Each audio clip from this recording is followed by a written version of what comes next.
हामीले पराधीन हुनुको लागि, कसैको सैनिक अखडा बन्नको लागि, कुनै शक्ति राष्ट्रको पिछलग्गु भएर नेपाली जनताको स्वाभिमान गुमाउनुको लागि यो परिवर्तन ल्याएको हो र? 5 दलीय गठबन्धनका बैठकहरू हेर्दा ती राजनीतिक दलहरूले विपरीत सिद्धान्त हुँदाहुँदै पनि तालमेल गर्ने कुरा अगाडि सारेको हामीले पाएका छौँ। यसरी आम निर्वाचनमा विपरीत सिद्धान्त भएका राजनीतिक दलहरूले तालमेलको कुरा गर्ने कुरा यो नेपालको संविधानको धारा 269 को विरुद्धमा छ। अहिले काठमाडौँमा जुन फोहोरको डोङ्गुर लागेको छ नि, मलाई त कहिलेकाहीँ कस्तो लाग्छ भने यो काठमाडौँको फोहोरको डोङ्गुर यो सरकारको राजनीतिको फोहोरको डोङ्गुरको प्रतीकात्मक स्थिति हो जस्तो। अमेरिकालाई पत्र पठायो भनेको छ, त्यो पत्र नेपाली जनताका सामु ल्याउनुपर्छ, नेपाली जनताले थाहा पाउनुपर्छ भन्दा यो सरकार अहिलेसम्म बाहिर ल्याउँदैन। अनि यसका मन्त्रीहरू के भन्नुहुन्छ भने होइन यो पत्र ल्या भनेर हामीले अविश्वास गरेको। मलाई यो जवाब सुन्दा आश्चर्य पनि लाग्यो, दुःख पनि लाग्यो। देशमा जब हामी नेपालमा जन्मेका, नेपालका आमा बाबु नागरिकबाट जन्मेका व्यक्तिहरूले पनि नागरिकता लिन कति वर्ष कुर्नुपर्छ? 16 वर्ष कुर्नुपर्छ। अनि विदेशी नागरिकले बिहा गरेर आउँदैमा तुरुन्तै नागरिकता दिनुपर्ने यो जनसङ्ख्याको राजनीतिबाट नेपालको अस्तित्वलाई समाप्त गर्ने चक्रव्यूहको एउटा हिस्सा हो। त्यसो भए यो के हो भने नेपालीहरूलाई नेपालमा अल्पमतमा पार्ने, हाम्रो देशको स्वाधीनतामा आँच पुर्याउने षड्यन्त्रको कुप्रचार मात्रै हो। यो मिति तय गरिनु सामान्य प्रक्रिया हो, जुनसुकै सरकारले पनि त्यो गर्न पर्थ्यो। यो सरकारको कर्तव्य हो। यो कुनै अस्वाभाविक एकदमै ठुलो त्यस्तो विषय होइन। यो एउटा प्रक्रियागत कुरामा नियमित रूपमा सरकारले वहन गर्नुपर्ने दायित्व हो। यद्यपि हाम्रो देशको सन्दर्भमा आम निर्वाचन निष्पक्ष, स्वतन्त्र र भयरहित वातावरणमा सम्पन्न हुने नहुने कुराले हाम्रो लोकतन्त्र, नेपाली जनताको अधिकारको समुचित सदुपयोग गर्ने कुरालाई प्रभावित गर्छ। हामीले कतिपय निर्वाचनका सन्दर्भमा धाँधली भएका घटनाहरू देखेका छौँ, अशान्ति भएको देखेका छौँ। मतदाताहरूले एकदम भयरहित वातावरणमा आफ्नो मतको सदुपयोग गर्न नसकेका घटनाक्रमहरू पनि हामीले देखेका छौँ। त्यसकारण वर्तमान सरकारले र निर्वाचन आयोगले आगामी आम निर्वाचन निष्पक्ष, स्वतन्त्र, भयरहित वातावरणमा सम्पन्न गर्नुपर्छ भन्ने कुरामा हामी सबैको जोड हुनु स्वाभाविक हो। नेकपा एमालेको पनि त्यसमा जोड छ। हामीले जुन लोकतन्त्र अपनाएका छौँ यो लोकतन्त्र बहुदलीय प्रणालीमा आधारित छ। बहुदलीय प्रणालीमा राजनीतिक दलहरूले आपसमा प्रतिस्पर्धा गर्छन्, आफ्ना नीति कार्यक्रम जनताको बिचमा लैजाने र जनताको मतको आधारमा शासन सञ्चालन गर्ने हाम्रो परिपाटी हो। हामी सबैलाई थाहा छ नेपालको संविधान हामीले दुई पटक संविधान सभाको निर्वाचन गरेर निर्माण गऱ्यौँ। त्यो संविधानको धारा 269 मा समान दर्शन, विचारधारा, कार्यक्रम भएका मानिसहरू एक ठाउँमा आउँछन् र राजनीतिक दल बन्छ। त्यो राजनीतिक दलले निर्वाचन आयोगमा आफ्नो विधान र अघि मैले चर्चा गरेको विचार, सिद्धान्त, कार्यक्रमको आधारमा आफ्नो घोषणापत्र पनि त्यहाँ दर्ता गर्नुपर्छ। राजनीतिक दलहरूले त्यसैको लागि काम गर्नुपर्छ भन्ने यो नेपालको संविधानको धारा 269 मा स्पष्ट रूपमा उल्लेख छ। तर हामीले देख्यौँ स्थानीय तहको निर्वाचनमा विपरीत सिद्धान्त भएका राजनीतिक दलहरूले तालमेलको नाममा निर्वाचनमा लोकप्रिय मत मागेसँगै यो नेपालको संविधानको विपरीत छ। हामी जुन अभ्यास गरिरहेका छौँ बहुदलीय अभ्यास, त्यो बहुदलीय अभ्यासको विपरीत छ।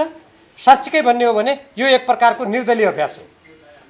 अब आउने आम निर्वाचनमा राजनीतिक दलहरूले के गर्छन् हेर्नुपर्छ। तर अहिलेसम्म 5 दलीय गठबन्धनका बैठकहरू हेर्दा ती राजनीतिक दलहरूले विपरीत सिद्धान्त हुँदाहुँदै पनि तालमेल गर्ने कुरा अगाडि सारेको हामीले पाएका छौँ। यसरी आम निर्वाचनमा विपरीत सिद्धान्त भएका राजनीतिक दलहरूले तालमेलको कुरा गर्ने कुरा यो नेपालको संविधानको धारा 269 को विरुद्धमा छ। र अहिले जो नेताहरू ती 5 दलका सबभन्दा माथिल्लो तहमा हुनुहुन्छ। उहाँहरूले के कुरा सम्झना गर्नुपर्छ भने नेपालको संविधान निर्माण गर्ने बेलामा, मसौदा गर्ने बेलामा उहाँहरूले यो दलीय प्रतिस्पर्धामा जनताको मत, निश्चित विचारधारा, दर्शन र कार्यक्रमको आधारमा माग गर्ने कुरा प्रति उहाँहरूको प्रतिबद्धता थियो भन्ने कुरा यति बेला उहाँहरूले स्मरण गर्नुपर्छ। हुन त राजनीतिमा विकृतिको डङ्गुर भएको, अहिले काठमाडौँमा जुन फोहोरको डङ्गुर लागेको छ नि, मलाई त कहिलेकाहीँ कस्तो लाग्छ भने यो काठमाडौँको फोहोरको डङ्गुर यो सरकारको राजनीतिको फोहोरको डङ्गुरको प्रतीकात्मक स्थिति हो जस्तो लाग्छ। मलाई 2048 साल पछिको अवस्थाको सम्झना हुन्छ। 2048 सालमा नेपाली काङ्ग्रेसले बहुमत ल्याएको थियो। 51 सालमा भएको मध्यावधि निर्वाचनको बेलामा आइपुग्दा काठमाडौँ फोहोरको डङ्गुरमा परिणत भएको थियो। अहिले पनि नेपाली काङ्ग्रेसकै नेतृत्वमा छ, निर्वाचन अहिले पनि आउँदैछ, काठमाडौँ फोहोरको डङ्गुरमा परिणत भएको छ। त्यसैले मैले यो कुरा राजनीतिसँग किन जोडेको भने सरकारको काम भनेको जनताका यस्ता कुरातर्फ ध्यान दिएर यत्रो राजधानी सहर संसारभरिका मानिसहरू आउने, सारा राजदूतावास यहाँ छन्, तर सरकारलाई कुनै लाज घिन छैन। नगरपालिकाले गर्छ भने छोडिदिएको छ, सरकारले कुनै त्यसमा आफ्नो दायित्वको बोधै गर्दैन। हो, यस्तो स्थितिमा नेपालको संविधानमा जुन राजनीतिक दलले प्रतिस्पर्धा स्वच्छ किसिमले गरेर अगाडि जाने भन्ने नेताहरूले प्रतिबद्धता गरेका थिए, अब यस्ता नेतालाई यस्तो गर्नेहरूलाई त सम्झाउनु पनि कहिलेकाहीँ निरर्थकै होला जस्तो पनि लाग्छ। तर पनि यति बेला यो आम निर्वाचनमा जाँदै गर्दा राजनीतिक दलले ती राजनीतिक दलका मानिसहरू जो समान विचारधारा राख्छन्, जसको समान दर्शन छ, उनीहरूले मात्रै समान कार्यक्रम लिएर जाने हो। नभए हामी कल्पना गरौँ, एउटाले भन्छ संहिता चाहिँदैन, संहिता मुर्दाबाद, अर्कोले भन्छ त्यो संहिता नभए त हुँदै हुँदैन। अनि घोषणापत्रमा के लेख्नुहुन्छ ती गठबन्धनका नेताहरू? एउटा राजनीतिक दलले भन्छ लोकतान्त्रिक समाज जिन्दाबाद, अर्कोले भन्छ माओवाद जिन्दाबाद। अनि त्यो नारा के हुन्छ? कि नेपाङ्ग्रेस जिन्दाबाद भन्ने नारा लाग्छ? के नारा लाग्छ? यसले सिद्धान्तहीन, आदर्शहीन र गन्तव्यहीन राजनीतितर्फ देशलाई धकेल्छ। त्यसकारण यो आउने आगामी निर्वाचनमा यस्तो खालको सिद्धान्तहीन, गन्तव्यहीन, आदर्शहीन, मूल्यहीन, मान्यताहीन राजनीतिको बाटो होइन। आफ्नो सिद्धान्त र नीतिमा राजनीतिक दल अगाडि बढ्नुपर्छ। उनीहरूले त्यो घोषणापत्रको आधारमा जनतासँग मत माग्नुपर्छ। जनताले जसलाई बहुमत दिन्छ त्यसले सरकार चलाउने हो। यदि कसैले बहुमत ल्याएन भने समान राजनीतिक दृष्टिकोण, विचार, कार्यक्रम या कतिपय विषयहरूमा समान धारणा भएका राजनीतिक दलहरूले मिलेर संयुक्त सरकार गठन गर्ने हो। बहुदलीय व्यवस्थाको अभ्यास त त्यो हो नि, मान्यता त्यो हो नि। जहाँसम्म नेकपा एमालेको कुरा छ, नेकपा एमालेको जनताको बहुदलीय जनवादले पनि समान विचार, समान दर्शन, समान कार्यक्रम भएका राजनीतिक दलहरूलाई नै एक ठाउँमा ल्याउनुपर्छ भन्ने मान्यता राख्छ। त्यसैले नेकपा एमाले आफ्नो 10औं राष्ट्रिय महाधिवेशनभन्दा पूर्व सम्पन्न जुन विधान महाधिवेशन छ त्यसबाट पारित राजनीतिक दस्तावेजहरूमा यही कुरा उल्लेख गरेको छ। तदनुकूल नै अगाडि जानुपर्छ भन्ने मेरो धारणा छ। किनभने यो धारणा नेपालको संविधान, राजनीतिक दलका घोषित नीतिहरू, कार्यक्रम अनुकूल छ, त्यसमा आधारित छ। निर्वाचन आयोगमा जुन जुन राजनीतिक दलले आफ्ना घोषणापत्र दर्ता गर्नुभएको छ ती घोषणापत्र हेरौँ त, त्यहाँ उहाँहरूले के लेख्नु भएको छ? अनि एउटाले भन्छ म पूर्व जान्छु, अर्कोले भन्छ पश्चिम जान्छु, अनि भन्छन् हामीसँगै गएर मत माग्छौँ। यो घोर अवसरवाद हो। अवसरवादले देशलाई कुनै पनि गन्तव्यमा पुर्याउँदैन, त्यो राजनीतिलाई स्वच्छ बाटोमा पनि लाँदैन, त्यसलाई विकृत ल्याउँछ र अन्ततः गएर दुःख पाउने जनता हुन्छन्, क्षति बेहोर्ने देश हुन्छ। त्यसैले नेकपा एमाले पनि तदनुकूल नै अगाडि बढ्नुपर्छ भन्ने मेरो धारणा छ। अब भर्खरै निर्वाचनको घोषणा गर्दा गर्दै नेपाल सरकारले केही सचिवहरूको सरुवा गरेका छ, कतिपय नियुक्ति गरेको छ। हामी विधिबाट चल्छौँ, कानुनी शासनबाट चल्छौँ र हामी देशलाई राजनीतिक स्थायित्व दिन्छौँ, सुमार्गमा लैजान्छौँ भनेर यो सरकार गठन भएको थियो। र हामीले त्यति बेला प्रतिनिधि सभा भङ्ग गर्नु हुँदैन किन भनेका थियौँ भने नेपालको संविधानले प्रतिनिधि सभालाई विकल्प छौन्जेल विघटन गर्नुहुन्न भन्ने मान्यता राखेका थियो। सबै राजनीतिक दलहरूले त्यो संविधानको मसौदा गर्दा त्यसमा सहमति जनाएका थिए। म पनि त्यो मसौदा गर्ने समितिको सदस्य थिएँ त्यति बेला, मलाई त्यो कुराको सम्झना छ। त्यो उद्देश्यले त्यो गरिएको थियो। तर यो सरकारले सरकार गठन भएको यत्रो समयसम्म केही पनि नगर्ने, मिलेनियम च्यालेन्ज कर्पोरेसन एमसिसी जस्तो सम्झौतालाई रातारात हल्लाको बिचमा सङ्घीय कानुन नल्याई यत्रो देशभक्त नेपालीको आवाजलाई व्यवस्था गरेर त्यसलाई अनुमोदन गर्ने, अमेरिकी राज्य साझेदारी कार्यक्रम अमेरिकाको उटा राज्यसँग त्यहाँको सुरक्षा अङ्गलाई नेपालमा, त्यहाँको सुरक्षाकर्मीलाई नेपालमा अखाडा बनाउन दिएर नेपालको स्वतन्त्र परराष्ट्र नीति, असंलग्न परराष्ट्र नीति, पञ्चशीलका सिद्धान्त, आफ्नो स्वतन्त्रतापूर्वक आफ्नो राष्ट्रिय हितलाई सर्वोपरि ध्यानमा राखेर संयुक्त राष्ट्रको बडापत्र विश्व शान्तिलाई समेत मनन गरेर अगाडि बढ्नुपर्ने मान्यता विपरीत त्यो राज्य साझेदारी कार्यक्रमलाई अगाडि बढाउन खोज्ने देशभक्त नेपालीहरूको विरोध, व्यापक सञ्चार जगत, नेपाली जनता, सांसद धेरैको विरोधको कारणले गर्दा त्यो राज्य साझेदारी कार्यक्रमलाई अगाडि नबढाउने भन्न सरकार बाध्य भयो। हामी सबैलाई थाहा छ। मन्त्री परिषदले निर्णय गर्यो, अमेरिकालाई पत्र पठायो भनेको छ, त्यो पत्र नेपाली जनताका सामु ल्याउनुपर्छ, नेपाली जनताले थाहा पाउनुपर्छ भन्दा यो सरकार अहिलेसम्म बाहिर ल्याउँदैन। अनि यसका मन्त्रीहरू के भन्नुहुन्छ भने होइन यो पत्र ल्या भनेर हामीले अविश्वास गरेको। मलाई यो जवाब सुन्दा आश्चर्य पनि लाग्यो, दुःख पनि लाग्यो। किनभने यो लोकतन्त्रमा सरकार जनताप्रति उत्तरदायी हुन्छ, संसदप्रति उत्तरदायी हुन्छ। संसदले मागेको पत्र, जनताले हेर्न चाहेको पत्र राष्ट्रको स्वाधीनता स्वतन्त्रतासँग सम्बन्धित छ भने त्यो जनतालाई देखाउन नपर्ने कारण के? त्यो पत्र विदेशीले हेर्न हुने, विदेशी दूतावासका कर्मचारीले पढ्न हुने, अनि हामी यो देशका नेपाली जनताबाट निर्वाचित सांसदहरूले हेर्न नहुने, अन्तर्राष्ट्रिय सम्बन्ध समितिले हेर्न नहुने, राज्यका नीति निर्देशक सिद्धान्त अनुगमन सम्बन्धी समितिले हेर्न नहुने, नेपाली जनताले हेर्न नहुने यो तर्क सरकारको विदेशी भक्ति गरेर शक्ति आर्जन गरेर आफ्नो स्वार्थपूर्ति गर्ने दृष्टिकोण बाहेक यो केही पनि होइन। एकातर्फ यस्तो गर्ने, अर्कोतर्फ म अघि प्रसङ्ग ल्याउँदै थिएँ, निर्वाचनको मुखमा आएर अर्थ सचिव सरुवा गर्ने, अर्थ मन्त्रालयमा यत्रो ठुलो विवाद भयो, तत्सम्बन्धमा नेपाली जनतालाई चित्त बुझाउने गरी सम्पूर्ण अनुसन्धान गरेर त्यो कुरा ल्याउनुको सट्टा त्यहाँको अर्थ सचिवलाई नै सरुवा गरिदिने। अब अहिले आएर सल्लाहकारको ताती नियुक्त गर्ने।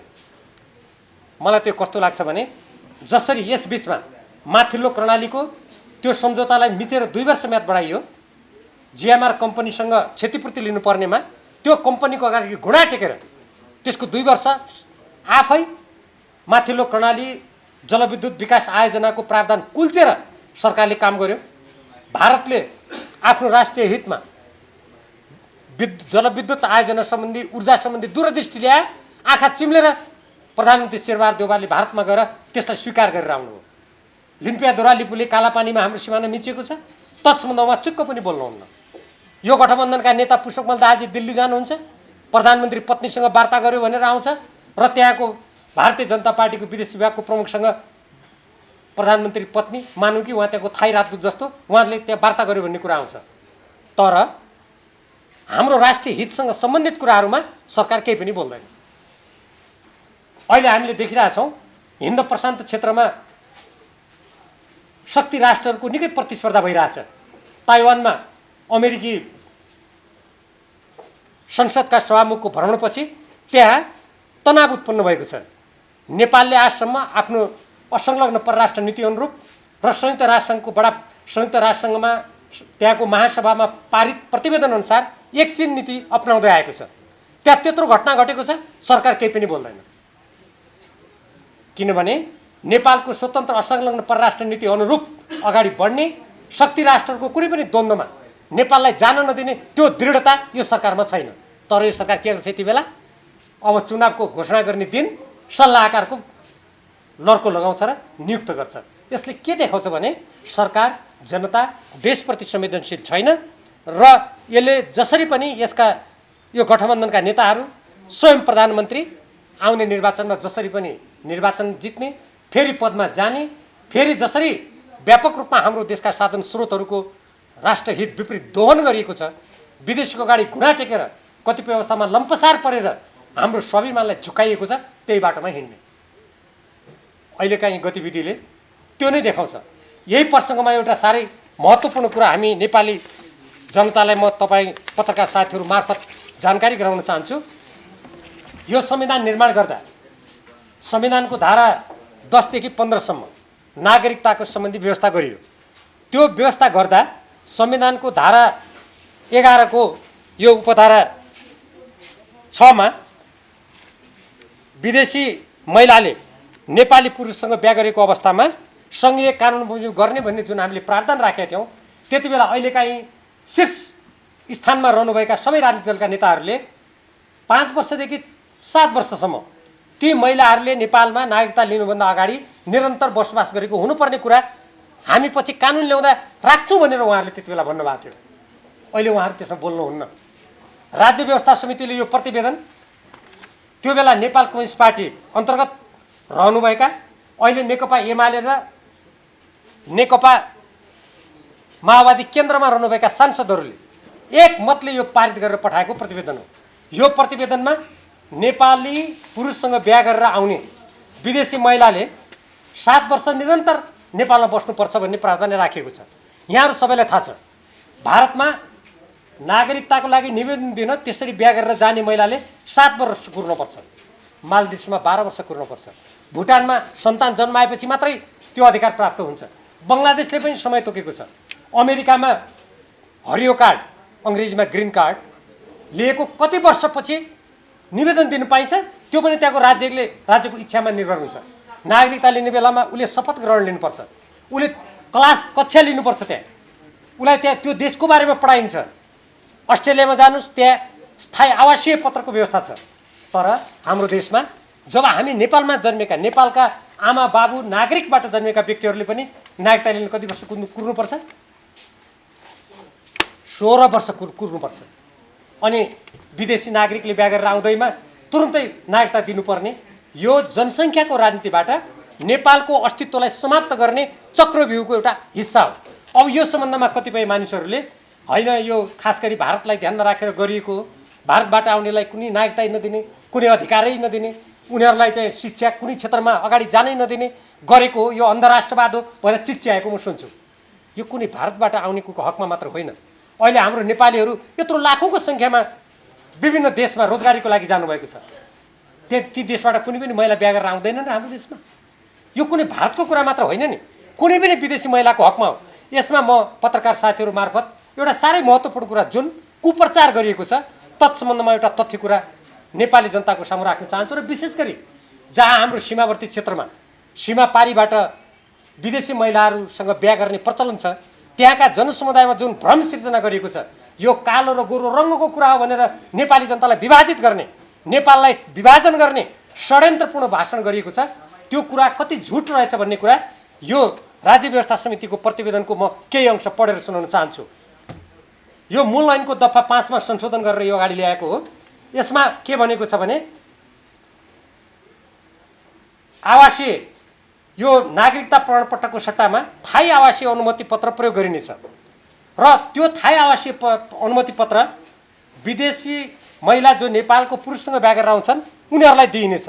त्यसरी प्राप्त गर्नेले यी अधिकार पाउँछन्: चलअचल सम्पत्ति आर्जन गर्न, भोग गर्न, बेचबिखन गर्न, व्यावसायिक लाभ प्राप्त गर्न र सम्पत्तिको अन्य कारोबार गर्न, पेसा गर्न, उद्योग व्यापार तथा व्यवसायको स्थापना र सञ्चालन गर्न, जन्म मृत्यु विवाह सम्बन्ध विच्छेद बसाइसराई जस्ता व्यक्तिगत घटना दर्ता गर्न, सेवाग्राहीको हैसियतले कानुन बमोजिमका निकायबाट प्राप्त गर्ने सुविधा छुट जस्ता सेवा उपयोग गर्न, कुनै पनि शैक्षिक संस्थामा अध्ययन गर्न, प्रमाण प्राप्त गर्न र अन्य आर्थिक सामाजिक तथा सांस्कृतिक अधिकार प्राप्त गर्न, राष्ट्रिय परिचय पत्र प्राप्त गर्न।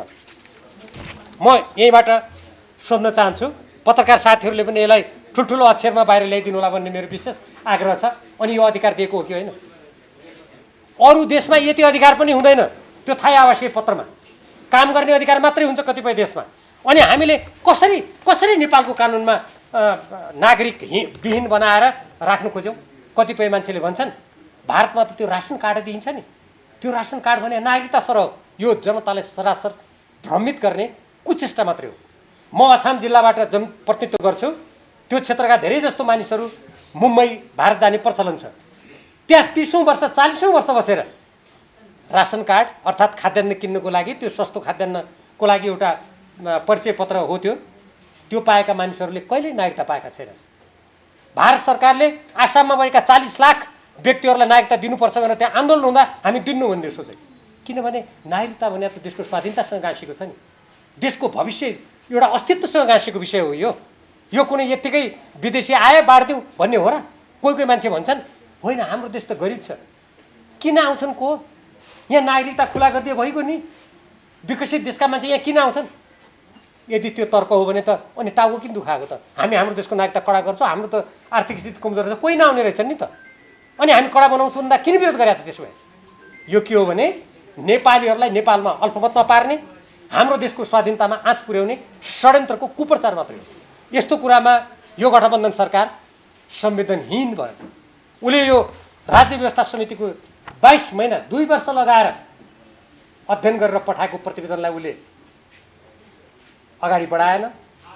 उसले त्यहाँ हतारमा प्रतिनिधि सभाबाट राति 8:30 बजे यो नागरिकता सम्बन्धी विधेयक पारित गर्यो। यो मैले अहिले किन राखेको हो भने यो निर्वाचनसँग पनि गाँसिन्छ, किनभने नागरिकहरूले मतदान गर्ने हो। जब विदेशी नागरिकको बाहुल्यता हुन्छ त्यति बेला कतिपय देशले आफ्नो स्वतन्त्रता गुमाएका कुरा हामीले त देखेकै छौँ नि। एकातर्फ नेपाललाई सैनिक अखाडा बनाउनुको लागि षड्यन्त्र गर्ने, अर्कोतर्फ नागरिकतालाई खुकुलो बनाएर विदेशीहरूलाई भित्र्याउने यदि कुनै काम गर्छ भने त्यो सरकार जनता देशप्रति उत्तरदायी हो, त्यसले यो देशको कल्याण गर्छ भनेर कसैले पनि भन्न सक्दैन। त्यसकारण अब आउने निर्वाचनमा नेपाली जनताले यी सम्पूर्ण कुरालाई ध्यानमा राखेर हामीले जुन यत्रो ठुलो त्याग बलिदानबाट यो लोकतन्त्र ल्यायौँ, गणतन्त्र ल्यायौँ, यो लोकतन्त्र गणतन्त्र भनेको हामीले हाम्रो देशको स्वाधीनता गुमाउनुको लागि ल्याएको होइन, हामीले पराधीन हुनुको लागि, कसैको सैनिक अखाडा बन्नको लागि, कुनै शक्ति राष्ट्रको पिछलग्गु भएर नेपाली जनताको स्वाभिमान गुमाउनुको लागि यो परिवर्तन ल्याएको हो र? होइन नि। हामीले त असमान सन्धि समझौतालाई समाप्त गर्ने, हाम्रो स्वाभिमानलाई बलियो बनाउने, हाम्रो राष्ट्रलाई आर्थिक रूपमा समृद्ध बनाउने, आज लाखौँ नेपालीहरू मुगलान पसेर विदेशीको धरतीमा पसिनामा चुहाइरहेका छन्, त्यो नगर्नुको लागि हामीले ल्याएका हौँ। त्यसैले नेपाली जनताले अवश्य पनि आउने आम निर्वाचनमा यी सबै कुराले ध्यानमा राखेर आफ्नो मतको सदुपयोग गर्नुहुनेछ भन्ने मलाई पुरा विश्वास छ र पत्रकार साथीहरूले यत्रो ठुलो सङ्ख्यामा यी कुराहरूलाई महत्त्वका साथ अगाडि बढाइदिनुहुनेछ भन्ने मैले विश्वास गरेको छु। धन्यवाद।